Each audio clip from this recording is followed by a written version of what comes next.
I caught my gaslighting husband having an affair, but it turns out it was his long-lost sister. I fell in love with her and left him. My husband had been acting very strange for a few months. He was being protective of his phone and lied about his whereabouts. And so naturally, I started suspecting an affair. One particular night after he said he was going to his best friend's house even though his best friend was out of the country, I followed his location, which was the bar. I walked in preparing the worst, and after scanning the bar looking for him, I saw him seated at the very back with a woman sharing a beer and laughing. I stared at them with a lot of pain in my eyes, and as I was looking at them, my husband turned his head in my direction. I crapped myself and instinctively tried my best to quickly crouch down behind the nearest table. My heart thumped fast, but I quickly realized that thankfully for me, my husband was looking at the waitress and called her over to grab another beer. When I saw his head turn back around to the woman he was with, who I had figured out was his affair partner, I quickly headed out of the bar. I turned around and went home, and once home got in the bed and cried myself to sleep. Around 2 a.m., I heard my husband walking through the door. He stumbled into the bedroom and threw himself on the bed. He noticed he woke me up and apologized and gave me a kiss on the forehead. After greeting me, I asked him how it was at his best friend's house. He told me it was great and that they had lots of fun. He sounded extremely angry. He asked me if I was hungry or did I need anything. I told him no and that I was going back to bed. How dare he be so sweet and kind after lying to me and meeting up with some chick at the bar? I tried to go back to sleep, but I tossed and turned while the image of her laughing with him replayed in my head all night. I couldn't believe my husband would lie to me. What did she have that I didn't? Yes, she was beautiful and seemed nice,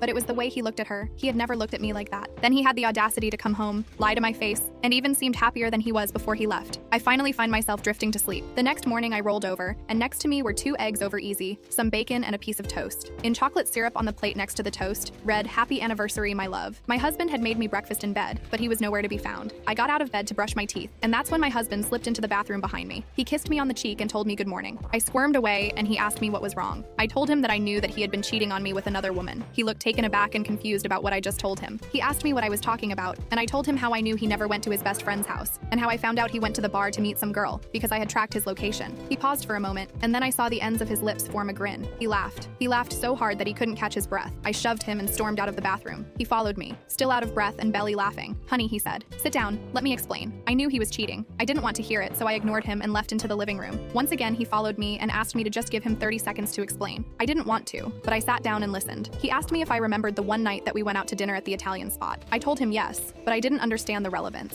He asked me if I remembered when he drank 4 drinks without touching a piece of bread, and started telling me everything about his past. I again told him yes, not knowing where he was going with this. That night he talked about his long-lost sister, and that was when all the pieces started coming together. He said the woman he met at the bar was his long-lost sister. Her name was Jill. They had got separated when they were young because his mom couldn't afford to keep both of them in the household, so she kept my husband and gave Jill to her sister, who lived halfway across the country.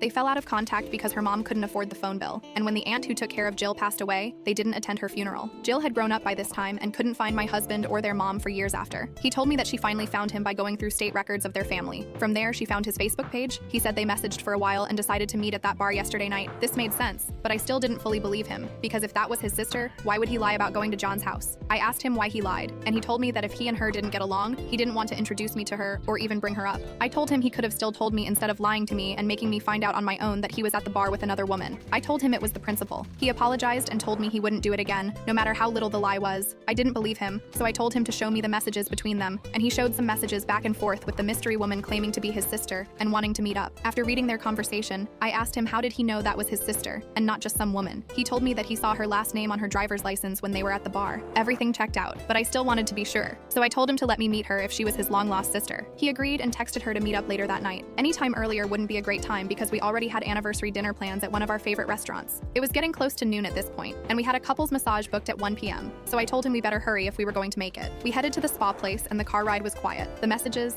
the lies, and the bar scene kept replaying in my head. I hoped that that was only his sister. My husband, feeling the tension in the car, asked how everything was going at work. Breaking the recurring thoughts in my head and rejoining the present moment, I told him everything was fine. He told me that was good, and he was happy that I was doing well. We arrived at the spa, and he went around the car to open my door. We headed inside and enjoyed our spa day together. After our massage was finished, my husband and I both felt a bit more relaxed. My husband more than me. We left the spa and headed back home to get ready for dinner that night. My husband was more talkative on the car ride home. I tried not to be dry and engaged more in the conversation and even threw in a head nod every now and again. We got home, and my husband went to the living room and plopped down on the couch. I told him I was going to go get ready and went to the bedroom closet. I looked at the tight, classy black dress, and then at the long red wine-colored dress in my closet. Before I knew it, it was 6 o'clock, and I headed back into the bedroom. My husband looked spiffy. I grabbed my purse and we head to the restaurant where he first told me about his long-lost sister. My heart fell to my stomach again, and I was reminded how he lied to me to meet with her. I tried to brush away the feeling and head into the restaurant. We ate, and I forced a few laughs, and towards the end of dinner, my husband's phone buzzed. It must be her. He flips it over and reads the message. Jill is asking where we are. He told her we were at dinner and he would head over to the bar right after. I asked him did she knew I was coming, and he told me she didn't. This enraged me because why would he not tell this mystery woman that I would be going with him? I tell him to go ahead and get the check and let's go. I was ticked off and felt like our anniversary day was completely ruined because of this woman that had a hold on my husband. I walked to the car and wait for my husband to join me. We headed to the bar, and the closer I got, the more anxious I felt. We finally get there, and he finds Jill sitting at the bar talking to the bartender. She had already bought 2 shots. When I walked up behind him, she looked surprised, and that was when my husband finally introduced me to Jill. She said it was nice to meet me and smiled. Her smile was beautiful and paired perfectly with her brown hair and green eyes. I returned the smile, and we all enjoyed drinks at the bar together. I almost couldn't believe that I thought my husband would be leaving me for her. I felt bad about the names that I had called her in my head, and for being so rough on my husband, especially on our anniversary. My husband didn't seem bothered throughout it all, though. We laughed and talked about everything. Jill told me she was a nurse and was planning on moving to our town soon. She asked if it would be okay if she stayed with us for a while because she wanted to finally live close to family. But after what I put my husband through, and considering they had been separated for years, I agreed. My husband seemed so happy. He said that the 2 most important women in his life lived in harmony. We ended the night with hugs, and Jill gave me and my husband her personal number. Then we drove home. That night, I couldn't help but think about the way she looked at me and her laugh. The next morning, my husband and I decided to hang out again with Jill and to arrange her move-in. Her stuff was states away, and she was living at a hotel at the moment. My husband proposed that it be easier to just hire a moving company to bring it here instead of driving there, and I agreed, so that's what we did. A couple weeks later, Jill had settled in our home while she was looking for jobs.